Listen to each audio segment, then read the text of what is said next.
Secretary General Ban Ki-moon says the United Nations is taking the lead in efforts to fight Ebola.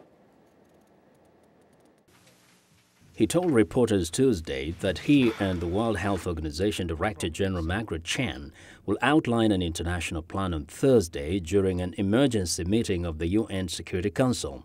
We cannot allow bans on travel or transport to slow us down. We need isolation of people affected by Ebola, not of nations struggling to cope with it. This is not just a health crisis.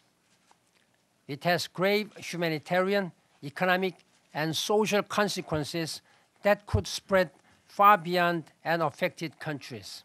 The Council is due to vote that same day on a U.S.-drafted resolution calling on member states to quickly send aid, fill hospitals and health workers to affected countries and lift travel restrictions to those areas. U.S. President Barack Obama announced Tuesday the deployment of thousands of U.S. troops meant to bolster health services in West Africa, where nearly 2,500 people have died from the outbreak.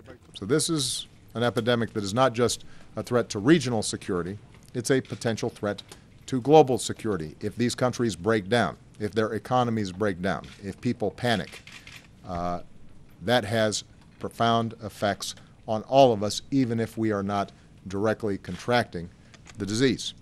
The soldiers will be based in Monrovia, Liberia, and tasked with training medical workers, coordinating supplies, and building new treatment facilities. The virus has infected an estimated 5,000 people in the largest Ebola outbreak ever, primarily in Guinea, Liberia, and Sierra Leone.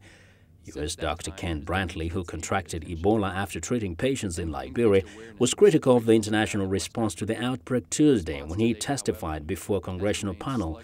Brantley said that foreign governments only began paying attention to the outbreak when he and another U.S. healthcare worker became ill in July.